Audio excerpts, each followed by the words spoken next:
하나님 말씀 여호수아서 1장 9절 말씀입니다. 우리에게 주시는 말씀 같이 봉독합니다. 시작. 내가 너에게 굳세고 용감하라고 명하지 않았느냐?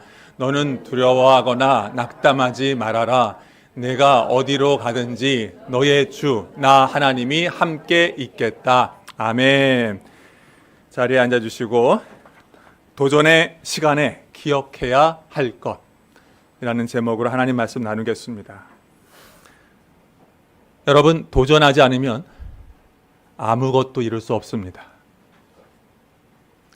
물론 도전한다고 해서 항상 다 이루지는 않습니다만 분명한 것은 아무것도 하지 않으면 아무것도 얻을 수 없습니다. 오직 믿음을 갖고 도전하는 자, 그 사람이 성취를 경험하게 될 거예요. 올해 어느 신문에 기사 하나가 눈에 띄었습니다. 1월 달이었는데 어느 광주에 있는 태권도장 관장 이야기예요. 43세 8단을 빨리 따서 이제 심사위원을 하고 싶어하는 평범한 관장님이 기사가 된 이유는 그분의 도전의식 때문에 그렇습니다. 그분은 지금까지 자격증을 열심히 땄는데 보유한 자격증이 106개입니다. 물론 한 길 파야 되는 거 아니겠어요? 그런 이야기도 충분히 이해가 되지만 여하튼 이분은 주 업종은 태권도인데 정말 열정적으로 성장하고 이루려고 해요. 그분이 보유한 자격증 몇 개 얘기해 볼게요. 수상 인명구조 자격증, 비만관리 지도자 자격증, 한식 요리 자격증, 특수 잠수 다이버 자격증, 풋살 지도자 자격증, 요양보호사 자격증, 전기 기능사 자격증. 놀랍더라고요. 예, 참 열심히 사시는구나. 올해도 도전이 계속되는데요. 올해는 호신술 자격증과 한국사 능력시험에 도전한다고 합니다. 나이 40 중반인데 멈추지 않네요. 우리도 사정은 다르지만 작고 큰 도전을 앞두고 있고 또 직면하고 있는 분들이 계실 겁니다. 어떻게 도전할 것인가? 아니면 회피할 것인가? 갈등에 있는 사람들도 있을 겁니다. 우리 교회야말로 정말 도전 앞에 와 있습니다. 지난주에 계약을 했습니다. 루비콘강을 건넜습니다. 이제는 앞으로 나아가야 합니다. 우리 심장은 뛰고 있고 그리고 그 도전을 어떻게 헤쳐나갈지 우리는 기도하고 있습니다. 우리 모두 하나님 아버지를 믿습니다. 그리고 그 하나님의 선하신 인도하심을 믿습니다. 시편 23편처럼 목자가 되셔서 우리를 보호하시고 인도하시고 지켜주실 것입니다. 그런데 한 가지 기억할 게 있습니다. 하나님의 인도는 목자가 앞에 가고 양이 졸졸졸졸 따라가는 그런 방식으로만 인도하시지는 않는다는 겁니다.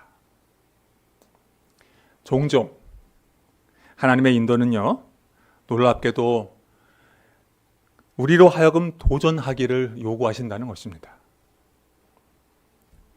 하나님은 우리가 성장하기를 원하십니다. 그래서 어떤 때는 아이를 한없이 품어주는 어머니 품과 같기도 하지만 어떤 때는 아버지와 같아서 성장을 위해 우리를 훈련장으로 밀어넣기도 합니다. 도전을 하기 위해서는 반드시 전제 조건이 하나 있습니다. 세이프티 존을 벗어나야 한다는 것입니다.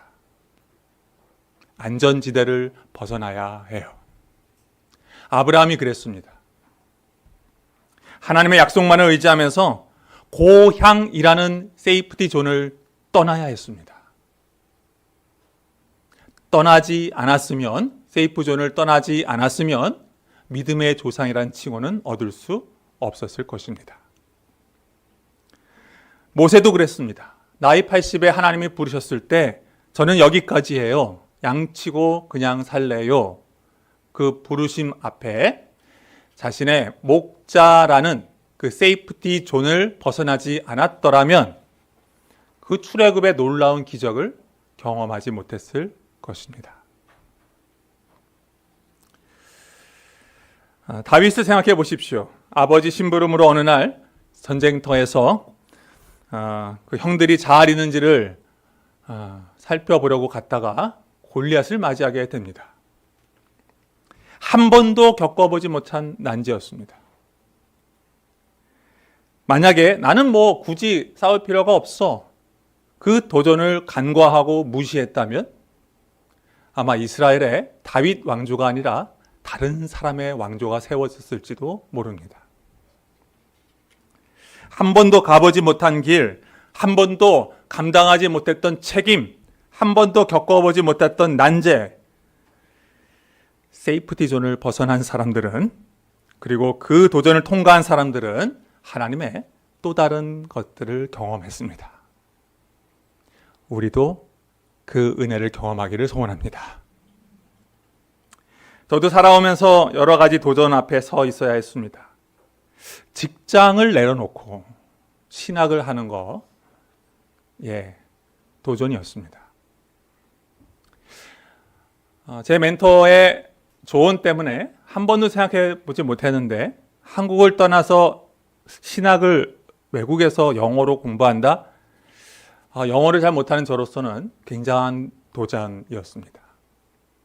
한 번도 생각해 보지 못했던 이민교회를 섬기는 거나 또 한국에서 개척교회를 섬기는 거나, 이 모든 것은 저에게 낯선 도전이었어요.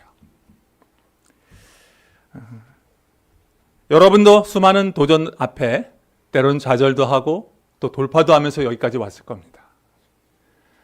우리 온빛교회 역사도 그렇습니다. 아마 함께 모여서 밤새도록 얘기해도 그 도전의 이야기들이 아마 사라지지 않을 겁니다. 오늘 읽은 여호수아, 그 여호수아 역시 지금 도전 앞에 서 있습니다. 새 시대를 여는 그 책임이 그 어깨 위에 있습니다. 한 번도 해보지 않은 겁니다. 모세가 하나님 앞에 귀하게 쓰임 받고는 하나님 품으로 가버렸어요. 그 바톤을 고스란히 자기가 받아야 했습니다. 생각해 보세요. 2인자는요, 믿는 구석이 있어요. 아무리 결단하고 또 여러 가지 고민을 하더라도 최종 책임자는 자기가 아니에요. 항상 모세가 있었어요. 근데 이제부터는요, 자기가 모든 책임을 져야 합니다. 그게 아주 묵중한 책임감으로 다가오죠. 아마 우리도 결혼을 이제 하게 돼서 가장이 되거나 또 그래서 가정을 책임져야 하는 이런 경험을 하는 분들, 또 회사에서 또 막중한 또 일들을 책임져야 하는 분들은 이게 무엇인지 이제 알게 되죠. 더군다나 여호수아는 광야 시대에서 가나안 시대로 변화가 되는데, 광야의 노하우들이 상당 부분이 의미가 없어져 버렸습니다. 이제 가나안 땅에는 정착시대고, 정착시대에 맞는 그 농사법도 공부해야 되고, 그런 새로운 시대를 준비해야 했습니다. 자기가 한 번도 해보지 않은 그 길을 걸어가야 했어요. 더군다나 이제는 그 앞에 가면 호락호락하지 않은 수많은 전쟁과 전투가 기다리고 있어요. 만만치 않은 난제들이 앞에 있다는 겁니다. 한 번도 경험해 보지 못한 난제들을 이겨내야 했습니다.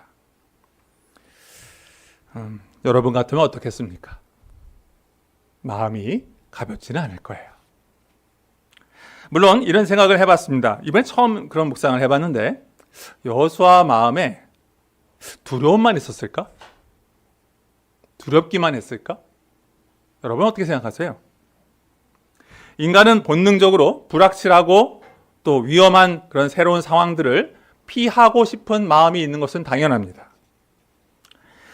그 심리학적으로 보면 무언가를 추구해서 도전해서 얻는 기쁨보다 내가 갖고 있는 것을 도전해서 잃었을 때 그 상실감이 2배나 더 크다고 합니다.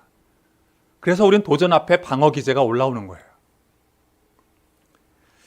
반면에 인간은요, 무언가를 불확실한 것을 극복하고 이뤘을 때, 새로운 것을 이뤘을 때 희열을 또 느껴요. 그죠? 한 번도 올라가 보지 못한 산을 정복할 때 감격이 있죠. 제가 러닝을 좀 하거든요. 석 달 정도 됐나요? 3km, 처음에 1km, 2km, 3km, 5km, 7km, 맨 마지막에 8km를 뛰어봤습니다. 한 번도 안 쉬고. 그러다가 발바닥이 고장났어요. 나중에 알았어요. 그렇게 하면 안 된다는 거를 비로소 알고 안 낫는 거예요. 그래서 일주일을 갔다가 쉬었더니 좀 나서 이제는 제 몸에 맞게 3km만 먼저 달리고 있는데요. 한 번도 해보지 않은 걸 도전을 해서 하니까 그 기쁨이 장난이 아니더라고요. 여호수아에게도 도전의식이 있지 않았을까요? 하나님의 약속을 한번 경험해보고 싶지 않았을까요? 그 땅 한번 밟고 싶은 마음이 있지 않았을까요? 예, 여호수아에게도 두 마음이 있었을 거예요. 두려운 마음과 도전해보고 싶은 마음. 사람은 그래서 도전을 무조건 싫어하지는 않습니다. 도전을 할 건가 말 것인가의 기준이 하나 있는데요. 그것은 도전의 난이도입니다. 도전의 난이도가 너무 쉬우면 어떻게 될까요? 우습게 생각하고 지루해합니다. 내 능력보다 반대로 너무 과한 도전이 되면은 피하고 싶죠.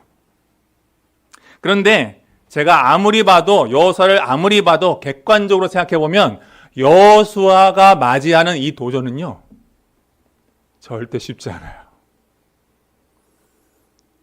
남자만 60만 명인 그 한 민족을 새로운 시대에 끌고 가서 정착한다는 것은 정말 쉽지가 않은 것입니다.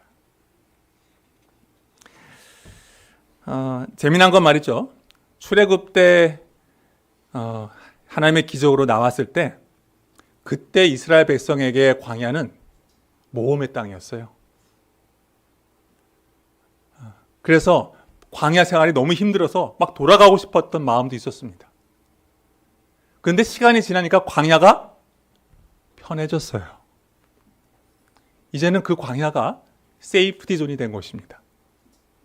여러분 여기 이사 올 때 저는 없었으니까 잘 모르겠는데 여러분 처음에 여기 이사 왔을 때 어땠을까요? 도전 아니었을까요? 얼마나 떨림으로 여기 오셨겠습니까? 그런데 시간이 지나니까 10년이 넘어가니까 어떻던가요?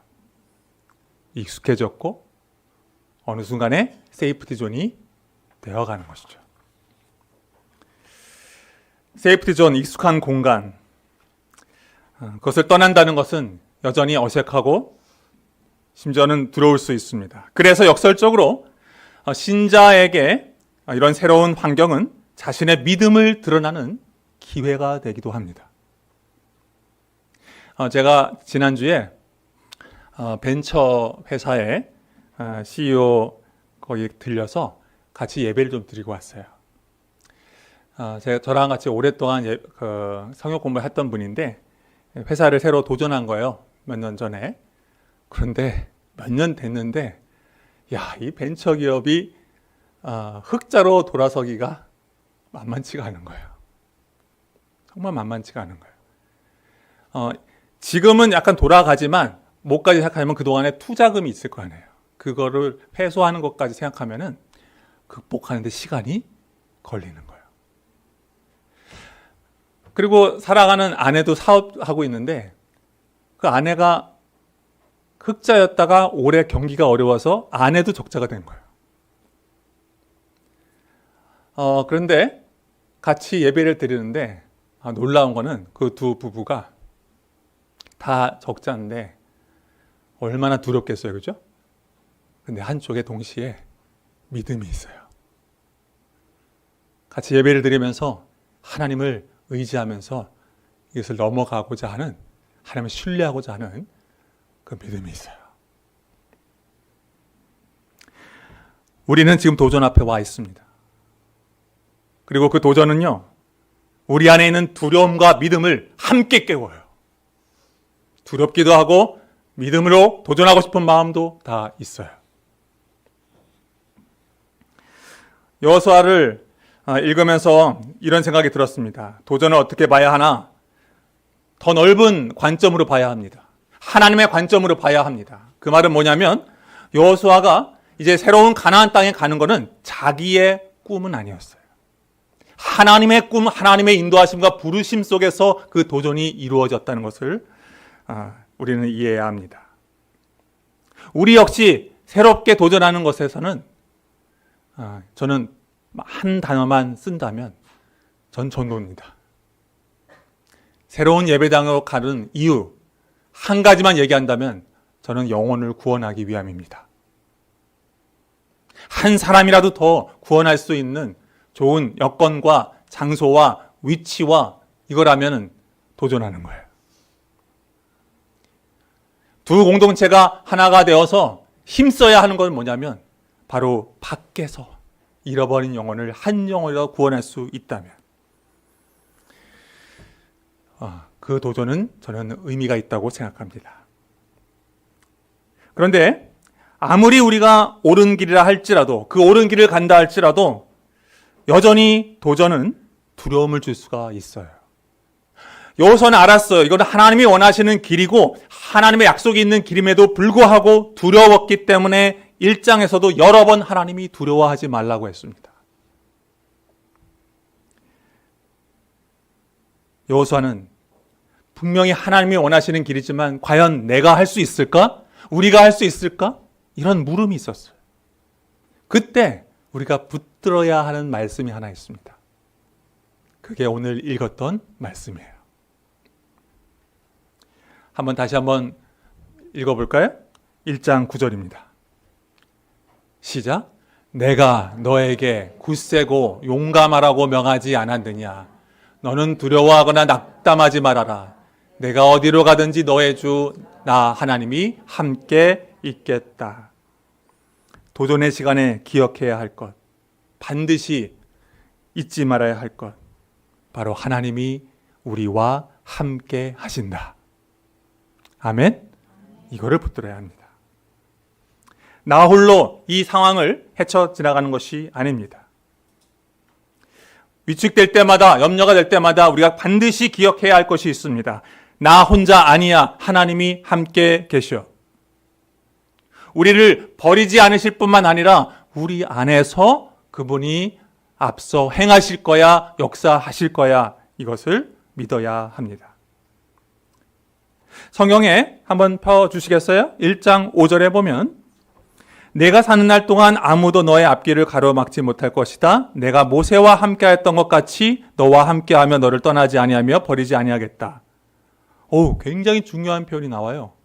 누구와 함께한 것처럼?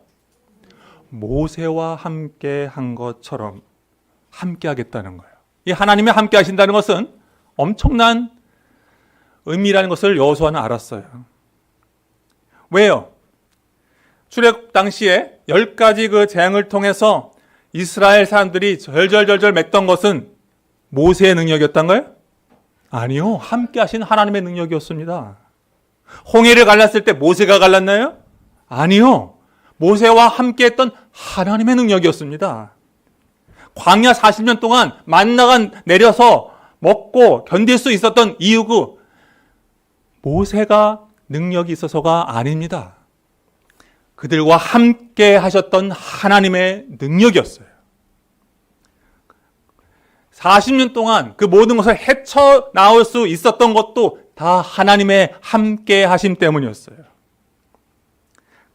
그래서 우리가 던져야 할 질문은 이겁니다. 우리는 도전 앞에서 우리는 하나님과 함께하는 사람들인가? 우리 공동체가 하나님과 함께하는 공동체인가?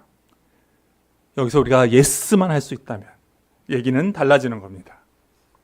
재미난 거는요. 1장 16절 17절에 보면 백성들이 여호수아에게 요구하는 게 하나 나옵니다.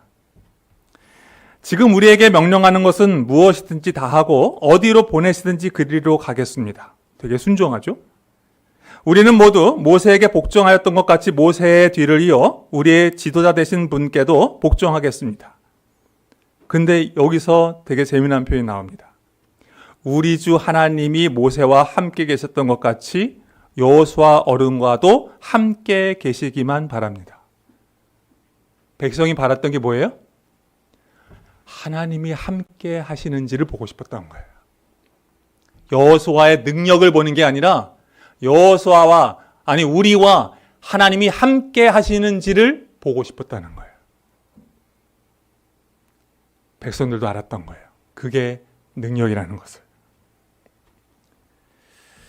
재미난 건 6장에 한번 나중에 가보시면 27절에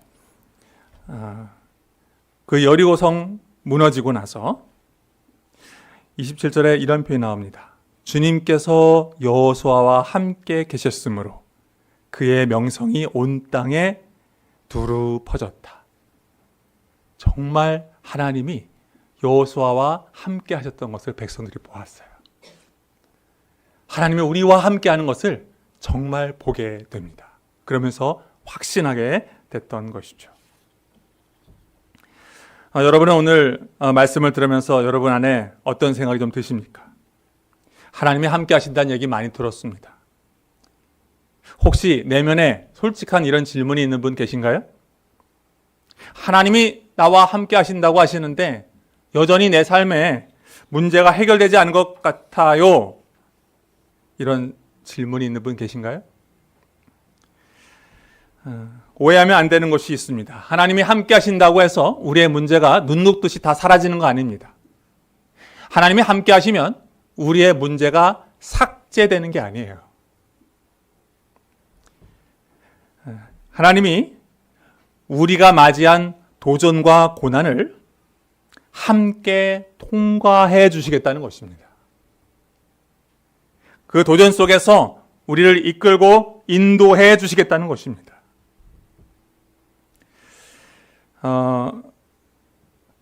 목회자로서 예배당 이전을 앞두고 전세를 빼고 가는 거 이거 맞을까? 제가 고민했을까요? 안 했을까요?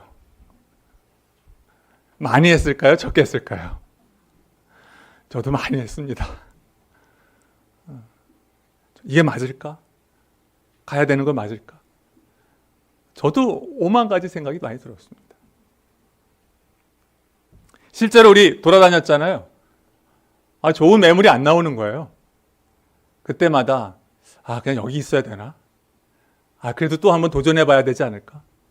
우리 성도님들도 얼마나 빠르신지 여기 어떨까요? 하면은 그날 혹은 그 다음날 가 계시더라고요. 보고 오셨더라고. 얼마나 열정적이신지. 잘 안 보였어요. 그런데 제가 점점 느끼는 거는 여기가 세이프티 존이라는 부분도 분명히 인식이 되는 거예요. 여기 있는 동안에 정말 열매가 있었던가. 그렇다고 변화를 위한 변화는 하고 싶지 않았어요. 제 마음에 점점 드는 건 이겁니다. 변화를 하고 싶고 도전을 하고 싶은데 하나님이 함께 하시는 그런 길이라면 도전할 수 있겠다. 그게 저의 기준이었습니다. 하나님이 함께 하시는 길이라면 기꺼이 갈 수 있겠다. 제가 지금까지 부족하지만 살아오면서 할 수 있어 하는 것도 안 될 때가 있고 이건 안 될 텐데 했던 것도 되는 경우가 있더라고요. 그러면서 배우는 게 있습니다. 우리의 판단보다 하나님이 함께 하시느냐 안 하느냐가 훨씬 더 중요하다는 것을 저는 압니다. 이번에도 결정하면서 핵심은 아닐 수 있지만 전 개인적으로 굉장한 유익한 경험을 했습니다. 이런 긴장되는 상황 속에서 제가 조금 더 신앙적으로 정화가 되는 경험을 좀 하게 됐어요. 그게 개인적으로 되게 감사했어요. 두 번째는 여러 번 얘기했지만 기도하면서 하나님의 인도하심을 저는 모았습니다. 하나님이 함께 하시면 됐다. 그러면 가는 거다. 저희는 이미 한번 경험했습니다. 새로운 사람들이랑 함께 모여서 하나가 되는 게 가능할까? 근데 우리 8개월 됐다고 했나요? 그런데 몇 년 된 것 같더라고요. 우리 잘 해왔어요. 이 자리를 빌어서 우리 성도님 모두에게 감사를 표현하고 싶어요. 그게 여러분들의 성숙도고 동시에 우리 뒤에 계신 하나님의 손길이요 은혜인 줄로 믿습니다. 이제 우리는 또 다른 가족들과 함께 하기를 원합니다. 하나님이 함께 하시면 가능한 줄로 믿습니다. 여러분들은 잘 모르겠지만 제가 거기 있는 몇 분들과는 여러 번 만났어요. 얘기를 많이 나눌수록 알게 된 게 있어요. 우리는 처음에 만나면 선입견 같은 게 있거든요. 좋든 나쁘든 간에 말이에요. 근데 그거를 깨고 그분의 안에 있는 그 믿음을 보기까지, 그 진실함을 보기까지 시간이 좀 걸립니다. 그죠? 예. 근데 제가 좀 느꼈던 것 중에 하나는 하나님께서 이분들하고도 함께 하시는구나. 그거예요.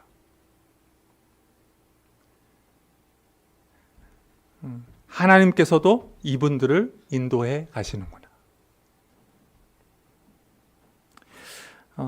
그래서 저는 이런 생각을 합니다. 우리 안에서 인도해 오시는 하나님, 그분들 가운데 함께 하시는 그 하나님, 같은 하나님.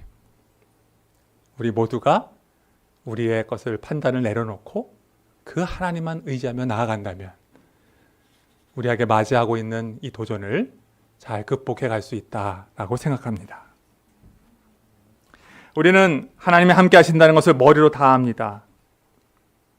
여러분도 개인적인 고민들이 많죠? 치루어야 할 시험, 매달 다가오는 대출이자, 아무리 원서를 써도 계속되는 불합격 편지, 아슬아슬한 사업장의 상황들, 그런 것을 경험하는 분들은 숨이 막힐 것 같은 것이 솔직한 우리들의 마음이고 현실입니다. 그런데 감사한 것은 하나님께서는 그 두려움을 느끼는 우리를 보고서 믿음이 없다고 혼내지 않는다는 것입니다.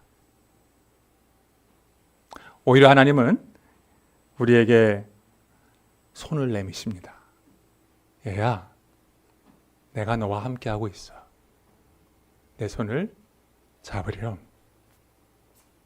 그리고 같이 가자. 그러면 됩니다. 출근길에 가슴이 답답하고 불안이 밀려올 때 있죠?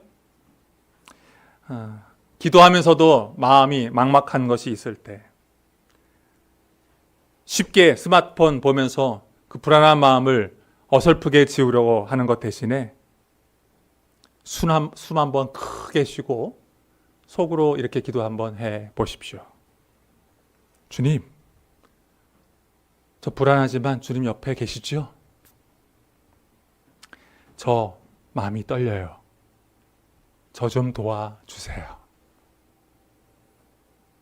저 좀 도와주세요. 그러면 주님이, 함께 하시는 주님이 선하게 인도해 가실 것입니다. 온빛교회도 마찬가지입니다. 아까도 말씀드렸지만 예배당을 옮기는 모험 왜 하냐고요? 잃어버린 영혼 한 영혼이라도 더 구하고 싶어서요. 제 마음에도 확인이 됐어요. 목양실을 이제 꾸며야 되는데 기존의 목양실 컨셉을 다 바꾸기로 했습니다. 적어도 새로 옮겨지는 예배당에는 목양실은 없습니다. 상담실만 있을 뿐이에요. 새로운 새 가족이 들어오면 거기서 마음이 열릴 수 있는 공간 말이에요. 여기 들어오면은 목사님 방에 누가 들어오고 싶어 하시겠어요? 나중에 여건이 된다면 목양실 제대로 만들면 좋겠지만 그거는 지금 의미 없어요. 한 영혼이라도 더 구할 수 있다면 그 장소는 새로운 사람들이 와서 마음을 터놓을 수 있는 공간이 되는 것, 그것만으로도 저는 기뻐요. 우리 마음엔 한쪽에는 소망이 있고 한쪽에는 불안한 마음이 있는 건 당연한 겁니다. 우리의 삶이 말하고 있거든요. 만만치 않다는 거를.